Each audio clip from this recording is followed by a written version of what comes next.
Alors, bonjour à tous. Il y a déjà une première bonne nouvelle, c'est qu'il est 35 et donc nous ne respectons pas le fameux quart d'heure bordelais qui fait légende bien au-delà de la région. Alors écoutez, merci à tous d'être venus et d'avoir répondu donc présent à ce colloque donc sur les affiliations et la translittératie numérique. Avant de donner la parole donc à Yann Deval, directeur de l'IMS, Divina Fromex, responsable de l'ANR Translit, et donc Christiane Conan-Pentado en charge de la recherche à l'ESP d'Aquitaine. Je souhaitais donc vous rappeler un petit peu le contexte de ce colloque en deux mots. Il s'agit d'un colloque dit intermédiaire, puisque le colloque final, Divina l'expliquera au cours de ces 2 journées, donc se tiendra en fin d'année donc à Paris. Et donc c'est le 3e colloque intermédiaire, en sachant que les 2 premiers avaient eu lieu donc à Cachan pour le premier et donc l'an passé à Rouen. Colloque intermédiaire puisque l'objectif clairement est de croiser à la fois quelques résultats ou tendances de recherche menés dans le cadre de cette ANR avec d'autres spécialistes donc qui viennent traiter des questions du numérique autour d'une thématique que l'on a retenue cette année, donc les affiliations. J'en profite, la tradition veut que souvent on remercie en fin de colloque. Nous avons fait le choix, mes collègues et moi, de rappeler un petit peu toute la chaîne d'acteurs qui s'est donc mobilisée. Alors d'une part l'équipe RUDI, représentation, usage, développement et ingénierie de l'information, avec Anne Lémence, Karel Soumaniac, Franck Morandi, Camille Capel et votre serviteur. Les doctorants aussi qui ont été associés, les doctorants de RUDI qui ont participé à cette organisation.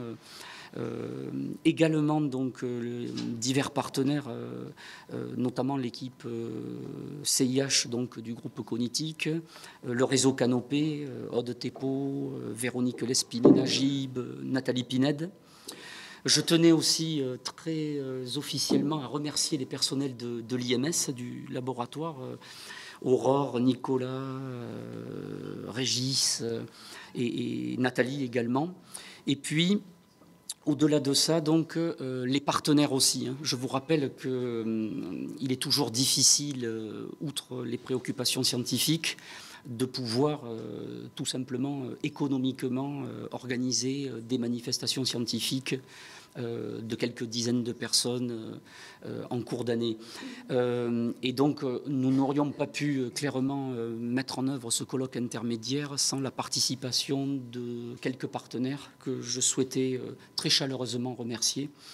D'abord donc la MGEN, d'autre part donc la Maïf. J'en profite de vous signaler que vous avez remarqué à l'entrée, il y a donc à votre disposition un stand de Maïf avec notamment un ensemble de tablettes à votre disposition et 2 animateurs qui vous présenteront un petit peu les développements autour des questions d'apprentissage numérique et d'éducation au numérique.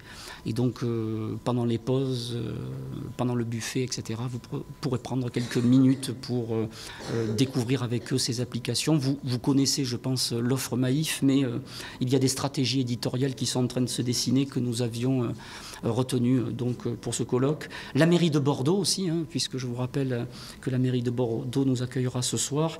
Et puis également en financeur Bordeaux INP.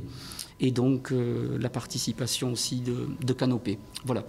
Donc je vais donner donc la parole à mes 3 collègues et puis ensuite donc on entrera très rapidement dans le vif du sujet. Yann, si tu veux bien. Merci. Merci. Alors je remercie les collègues du groupe Cognitique pour avoir organisé donc ce colloque et vous avoir tous invités à venir ici, parce que pour un laboratoire de relevant des sciences et techniques de l'information et de la communication, c'est extrêmement important d'avoir en son sein des collègues des sciences humaines et sociales. Vous êtes venus, enfin, les collègues du groupe Productique nous ont rejoints dans les années, il n'y a que quelques années, et avant cela, nous ne nous posions pas de questions sur les usages et l'acceptation des produits qu'on pouvait développer. C'est grâce à ça qu'on a pu fabriquer des produits aussi horribles que le magnétoscope il y a quelques années. Grâce à vous, cela n'arrive plus, parce que vous êtes extrêmement utile et irremplaçable Pour nous, le laboratoire IMS, c'est essentiel d'avoir la cognitique parce que ça fait un différenciant par rapport à un laboratoire de technologie traditionnelle. Donc on est très très content de vous avoir. On pourrait plus se passer de vous aujourd'hui. Et donc on est très content aussi d'avoir la communauté qui est réunie au sein du laboratoire. Je vous souhaite la bienvenue et un excellent colloque et 2 journées, j'espère aussi très intéressantes dans la région bordelaise qui sait accueillir. J'espère que vous aurez l'occasion de le voir. Merci beaucoup.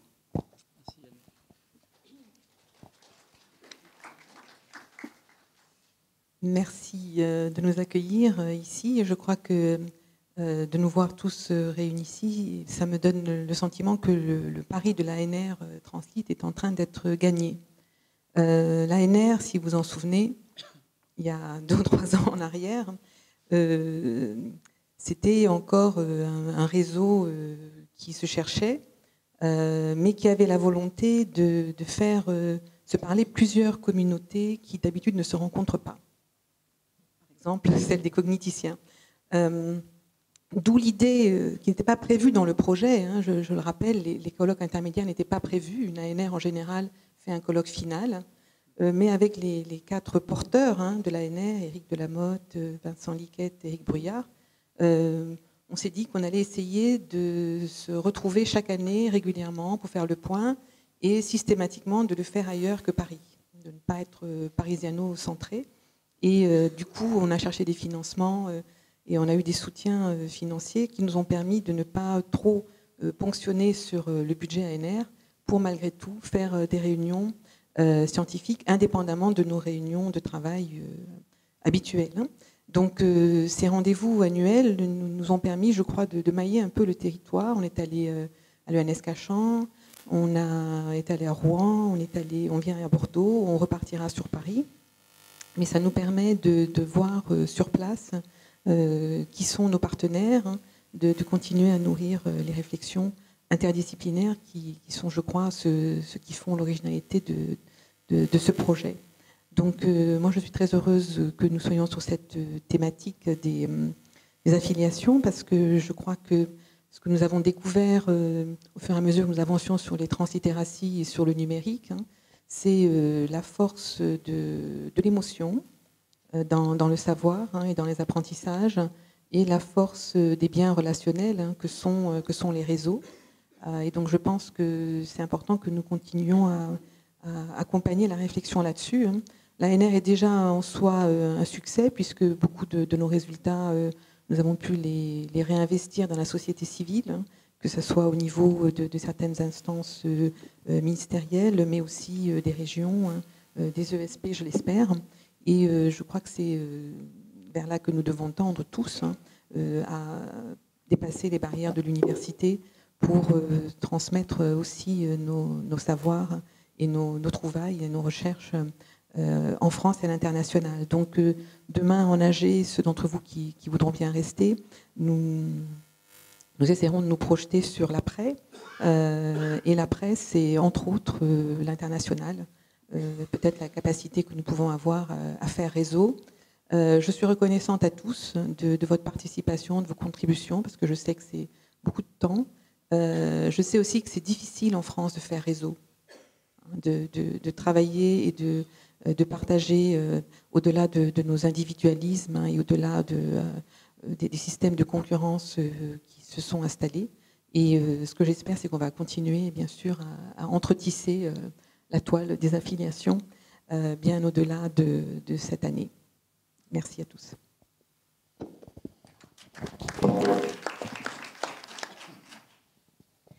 Bonjour à tous. Donc, je suis là avant tout pour vous souhaiter la bienvenue de la part de l'ESP d'Aquitaine que je représente en remplacement de Régis Mallet, directeur adjoint à la recherche, qui ne peut être là pour des raisons professionnelles.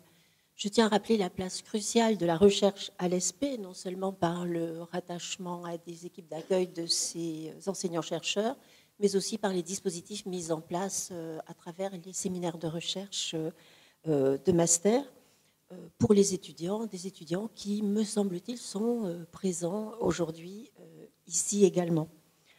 L'une des missions de notre école consiste à soutenir la recherche dans le domaine de l'éducation au sens large, en particulier tout ce qui touche au contenu, processus, situations et techniques d'enseignement et d'apprentissage, technique, territoire de l'éducation, dispositifs d'éducation et de formation, tout domaine dans lesquels s'inscrit la réflexion de ce colloque de mi-parcours d'un important programme soutenu par l'ANR. L'ESP se réjouit de soutenir et d'accompagner des projets aussi ambitieux et de promouvoir une recherche d'excellence qui implique des collaborations entre plusieurs équipes d'accueil, plusieurs universités et aussi plusieurs pays, puisque le programme est mené avec le Canada autour de la translittératie et des affiliations numériques. Alors, en tant que spécialiste de langue et de littérature, je suis très concernée par la littératie, tout simplement. Donc, j'ai beaucoup appris en lisant l'argumentaire scientifique du colloque sur la translittératie et les affiliations numériques. J'ai été très sensible à votre propos sur les émotions, puisqu'en littérature aussi, on travaille beaucoup aujourd'hui sur les émotions de la littérature. L'enjeu de ce colloque est de taille pour notre école qui forme les futurs enseignants d'un monde où les techniques d'information et de communication sont en évolution permanente et pose nombre de questions sur ce qu'il advient de l'humain confronté aux avancées techniques et devant s'adapter à ces avancées. J'ai été frappée par la grande diversité des propositions du colloque qui concernent non seulement la sphère scolaire, universitaire, la formation, mais aussi la sphère privée et politique. Donc tous ces travaux et débats seront très précieux pour nous à l'ESP et nous en suivrons les résultats avec la plus grande attention. Voilà, je ne m'attarderai pas davantage car j'ai cours tout à l'heure, donc je vais pouvoir simplement écouter Vincent et Marc donc parler des enjeux véritablement scientifiques de cette journée, de ces journées de colloque. Je vous souhaite d'excellentes communications et de riches échanges.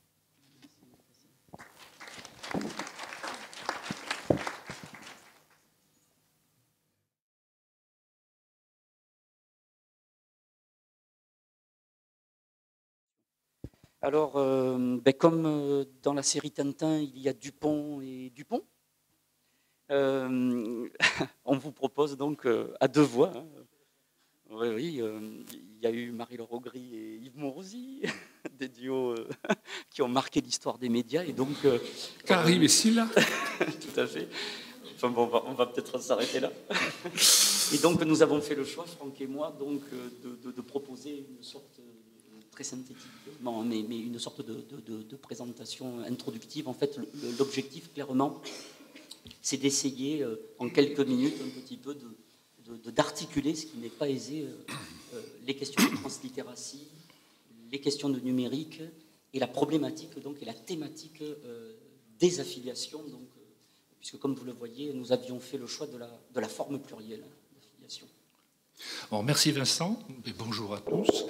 Alors, en quelques mots, on entend d'abord par affiliation, définition collective, le processus par lequel un individu s'approprie, incorpore cognitivement, socialement, les allants de soi, les savoir-faire, l'habitus d'un groupe social, d'une communauté de pratique ou d'un réseau informationnel. Il déconstruit son identité autant que ses savoirs. L'affiliation entre identité et socialité se situe dans l'ordre des pratiques. Elle est à la fois rattachement et reconnaissance. Coulon, dès 1997, décrit l'affiliation intellectuelle et ses enjeux. Il souligne que cette compétence regroupe à la fois des éléments cognitifs, contenu intellectuel, méthode d'exposition du savoir ou documentaire, et des éléments identitaires attachés à l'habitus étudiant. Aujourd'hui, la fonction d'affiliation est nécessairement associée aux nouvelles formes de communauté et de pratique, création, diffusion de savoir, tissage informationnel et complexité translittératique. Pour témoin, Jenkins décrit les affiliations comme première forme de la culture participative, associant les adhésions formelles, informelles, des communautés en ligne centrées autour des diverses formes de médias. Les affiliations numériques, ici, deviendraient, par le biais d'une construction culturelle originale, le théâtre renouvelé des opérations intellectuelles, de la reconfiguration des savoirs. Dans un univers culturel mouvant, les affiliations intellectuelles sont intégrées au nouveau format de connaissance et la culture participative ou culture de la convergence. La question centrale de ce colloque est alors de savoir si le contexte numérique, dans sa matérialité, usage d'artefacts, de techniques, dans sa structure, lecture et écriture numérique, dans ses objets, transmédia, sa dynamique réticulaire, favorise des modes d'interaction relevant de l'affiliation, permet des formes renouvelées d'inclusion ou d'intégration sociale, ou bien, au contraire, augmente certaines formes d'exclusion par désaffiliation. On pourra alors s'interroger sur les facteurs et les pratiques qui favorisent l'affiliation, mais aussi sur les phénomènes de renouvellement social et d'ouverture par affranchissement, grâce au numérique, des affiliations classiques dans les réseaux politiques ou sociaux, comme le montrent Dominique Cardon et Fabien Grangeon. Les mises en scène des affiliations classiques sont ainsi réinterrogées. La translittératie qui nous occupe, effectivement, occupe le transfert de ces expériences multimodales de l'information aux comportements culturels et cognitifs intégrés aux pratiques et aux stratégies. Et nous nous retrouvons sur le terrain de la translittératie. Alors, juste pour rappel, donc, la translittératie telle que nous l'avions problématisée au tout début donc, de cette ANR, nous considérions que ce concept englobait donc 3 sens autour du vocable d'information, à savoir d'une part l'information de type actualité événementielle, notamment en relation avec les dispositifs de presse et les dispositifs médiatiques. Le deuxième niveau qui était l'information document, c'est-à-dire en relation plutôt avec les documents et plus largement les médias numériques. Et puis un troisième niveau qui était l'information data, données, en relation plutôt avec les usages sociaux, professionnels et leur dimension cognitive. Alors la translittératie, selon nous en tout cas, c'est la problématique que nous avons retenue, c'est plutôt de la situer autour de 2 niveaux d'interaction sociale, mobilisant bien entendu l'information. Alors d'une part, l'agencement multimédia qui impose donc d'être capable de lire, d'écrire, de compter, avec tous les outils finalement qui sont à disposition, autant l'écrit que l'image, le livre, les wikis et autres. Et puis le deuxième niveau, qui nous semble important, la maîtrise multidomaine, qui exige à la fois d'être capable de chercher, d'évaluer, tester, valider, modifier l'information, selon donc les contextes d'usage qui seraient supposés être les plus pertinents. La question donc de l'affiliation nous oblige également donc à considérer 2 évolutions culturelles qui sont marquantes pour comprendre à la fois des comportements de nature culturelle mais également symbolique. Le premier niveau est celui de l'éditorialisation de l'information qui s'organise donc à partir de réseaux, de machines à communiquer, de programmes aussi, où les documents acquièrent finalement progressivement une plasticité radicalement originale, propre au langage artificiel qui sont fondés sur une base de calcul et d'informatique. Et puis, une deuxième évolution que nous avons retenue, celle de la transférabilité des diverses pratiques et surtout des habiletés dans des contextes informationnels qui sont pourtant les uns les autres extrêmement diversifiés, d'où la remarque de Christiane qui rappelait que nous avions mobilisé des acteurs issus de la communication, de la politique, des médias sociaux et autres.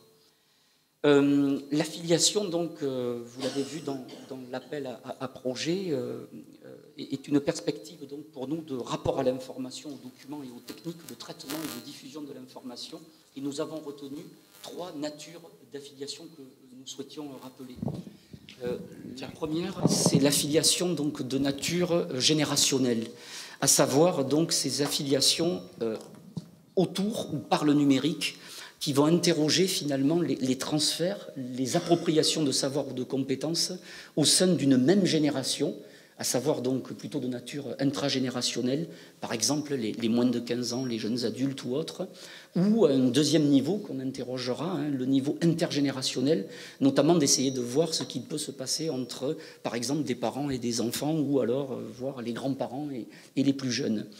Nous évoquerons donc par ce type d'affiliation les incidences du numérique sur les modes de rapprochement des individus et aussi la façon dont s'opèrent finalement les échanges et les modes de partage d'informations entre ces acteurs. Le deuxième niveau d'affiliation retenu est celui donc de nature professionnelle, à savoir donc comment s'organisent les organisations professionnelles en essayant donc de comprendre et d'identifier les modes de transmission, d'échange, de partage entre des salariés, par exemple, ou des professionnels, entre les plus aguerris, et pratiquant le métier, par exemple, depuis pas mal d'années, et finalement l'apport des plus jeunes, toujours autour des problématiques du numérique. Ce niveau de réflexion pose, selon nous, donc la question de la pérennité des organisations, de leur mode de gestion et d'organisation des infos, et le transfert de compétences entre les pairs, de manière plus ou moins spontanée, plus ou moins structurée, selon souvent les volontés d'organisation donc, et de politique au sein même des organisations. Et puis le troisième niveau d'affiliation retenu, et ce sera le dernier, les affiliations au sens et au sein des communautés d'intérêt. Alors pour nous, ces affiliations sont centrées davantage sur les passions, les hobbies, les thématiques qui sont mises en partage entre des individus qui partagent à un moment de leur vie donc, des intérêts communs. Alors ces individus donc, se connaissent généralement dans une sorte de vie, selon eux, réelle, où ils peuvent communiquer et échanger à distance autour de ces centres d'intérêt. Alors c'est important parce que la question de l'affiliation pose celui du ciment de la sociabilité entre, d'une part, des individus, des objets numériques et sémiotiques et des thématiques qui sont mises en partage.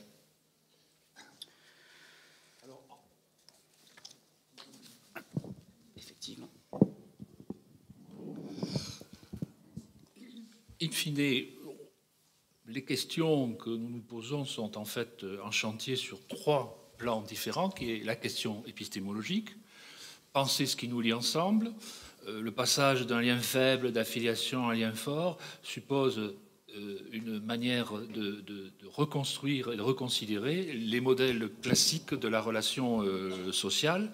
Et l'objet du colloque va être d'écouter, de mobiliser différents protocoles de recherche dans cet objectif.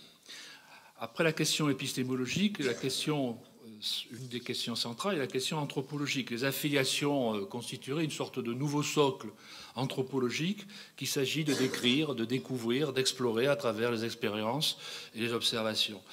Un nouveau modèle d'interaction sociale et cognitive, ça serait faire, savoir avec qui faire, les affiliations devenant une sorte d'opérateur fonctionnel des formes d'échange, du nouveau rapport à soi, de la présentation de soi, pour dire comme Goodman.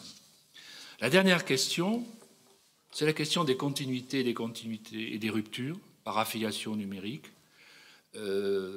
Renforce-t-elle la reconnaissance au sein des collectifs? Permet-elle de nouvelles formes de représentation de soi? Au contraire, augmente-t-elle la dépendance informationnelle au sens de Bourdieu?